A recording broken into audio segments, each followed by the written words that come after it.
Saudara-saudari, saat ini dunia sedang bergoncang dengan pandemik yang diakibatkan oleh virus corona COVID-19.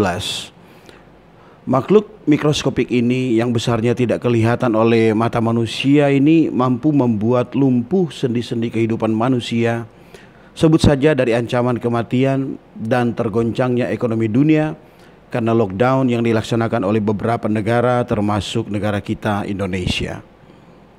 Nah, bagaimanakah cara kita orang Kristen memandangnya dan menyikapinya?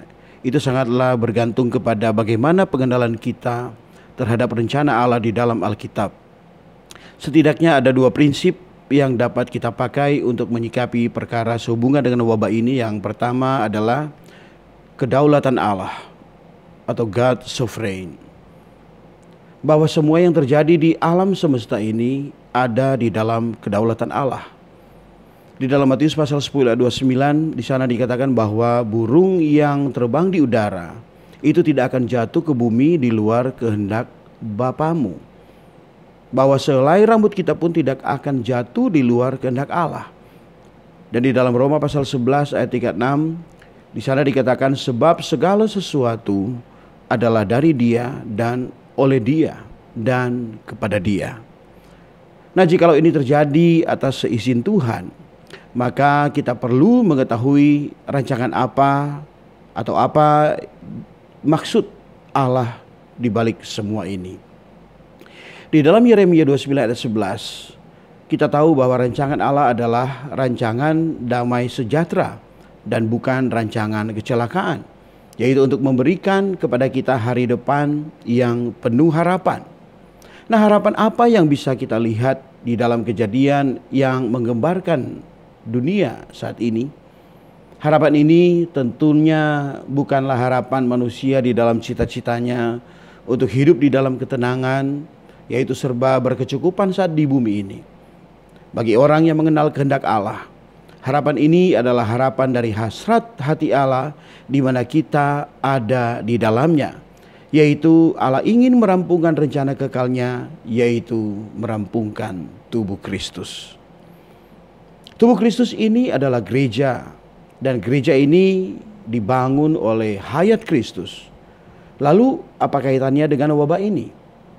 Melalui wabah ini seharusnya menginsyafkan semua manusia bahwa hidup di dunia ini hanyalah sementara.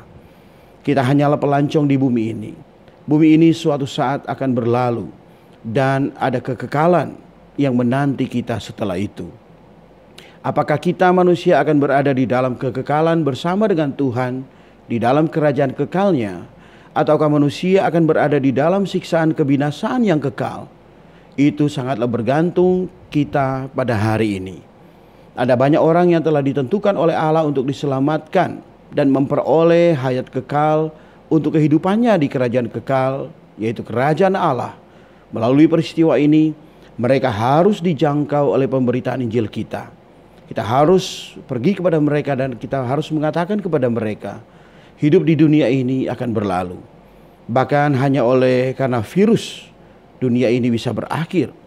Tetapi rencana Allah adalah untuk membawa kita kepada suatu kehidupan di alam kekekalan. Untuk itu diperlukan hayat yang kekal, agar bisa kita hidup di dalam kerajaan yang kekal.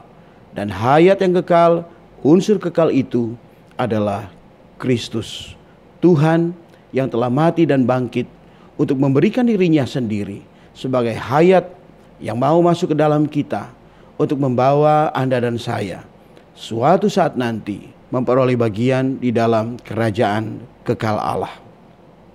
Di aspek lain, bagi kita yang telah percaya dan telah diselamatkan melalui peristiwa ini, kita harus mampu melihat dengan kacamata rohani bahwa kehidupan di dunia ini belumlah berakhir oleh peristiwa ini. Masih ada yang harus dirampungkan oleh Allah melalui pertumbuhan hayat kita. Bahwa melalui peristiwa ini, kita perlu bertumbuh pesat di dalam hayat untuk terampungnya hasrat hati Allah, yakni gereja, tubuh Kristus, ekspresi Allah di muka bumi, yang akan rampung sempurna menjadi Yerusalem baru yang akan datang. Tanpa memiliki visi ini, maka kita hanya akan membahas tentang virus wabah pandemik ini untuk kita. Bagaimana menghindarinya? Bagaimana agar terluput dari virus dan kita akan selamat. Kita akan sehat sempurna. Dan bukannya memikirkan bagaimana Allah bekerja melalui peristiwa ini agar ekonominya bisa dirampungkan.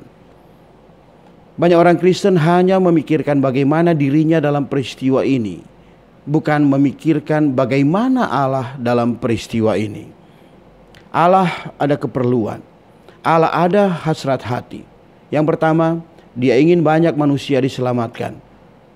Bukan selamat dari penyakit, melainkan selamat dari kebinasaan kekal dan memperoleh hayat yang kekal, yaitu diri Tuhan Yesus itu sendiri.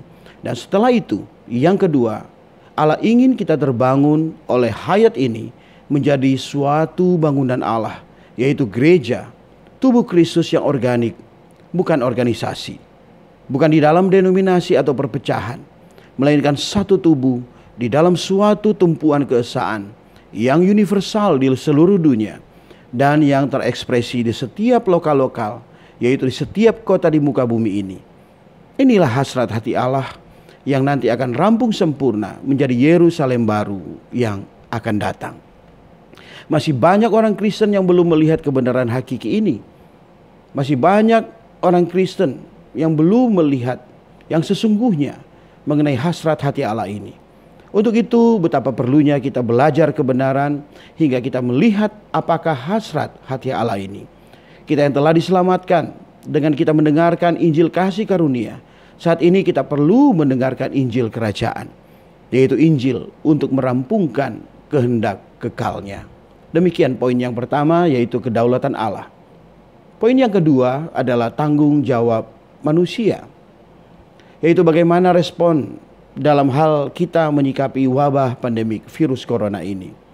Kita harus memiliki firman, yaitu janji firman kepada setiap orang percaya bahwa Tuhan akan melindungi umatnya dari wabah karena rancangan keselamatan dan damai sejahtera yang kita telah bahas tadi. Selain memiliki iman ini, di aspek yang lain kita juga perlu memiliki pengenalan terhadap Tuhan kita, bahwa Tuhan kita bukan hanya Allah yang maha kasih, tetapi juga Allah yang maha adil benar. Di satu sisi ada janji proteksi, penjagaannya dalam situasi berbahaya, juga ada janji kesembuhannya, ada kasih karunia Tuhan yang cukup kita pakai di dalam segala ancaman dan peristiwa bahaya serta masalah di dalam kehidupan kita. Tetapi saudara-saudari, kasih karunia-Nya itu tidak akan bertentangan dengan firman-Nya sendiri yang mengatakan di dalam Amsal pasal 27 ayat 12, kalau orang bijak melihat malapetaka, bersembunyilah ia. Tetapi orang yang tak berpengalaman akan berjalan terus lalu kena celaka. Selain kita memiliki firman dan iman, kita perlu memiliki hikmat dan berjaga-jaga. Kita perlu mengantisipasi segala kemungkinan yang memungkinkan kita terkena penularan oleh virus ini. Kita jangan membenturkan iman kita dengan hukum alam, karena alam itu pun adalah ciptaan Allah, dan Allah tidak akan bertentangan dengan hukum alam yang Ia ciptakan. Mungkin kita berkata bahwa racun maut pun tak bisa membunuh kita, tetapi yang dimaksud firman adalah jika tanpa sepengetahuan kita ada orang yang meracuni kita, maka racun itu tidak akan membunuh kita. Tetapi jika sampai ada orang yang telah memberitahu kita bahwa racun maut ada di depan kita dan kita meminumnya, maka hukum alamlah yang akan terjadi dan kita pasti akan mati karenanya. Kita jangan mencobai Tuhan dengan iman yang dangkal seperti demikian. Iman memerlukan firman, iman memerlukan pengenalan akan kebenaran yang solid. Ada firman, ada iman, dan hikmat. Yang terakhir, pemerintah adalah wakil Allah menurut Roma pasal 13. Jika pemerintah telah memberikan arahan melalui pengumuman, maka hendaklah kita yang beriman patuh kepada pemerintah, yang dengan demikianlah kita menghormati Allah. Jadi kesimpulan terakhir, bagaimana tanggung jawab manusia? Kita perlu ada firman, kita perlu ada iman, hikmat, dan tunduk kepada otoritas. Demikian, Tuhan Yesus memberkati kita semua. The truth shall set you free. Amin.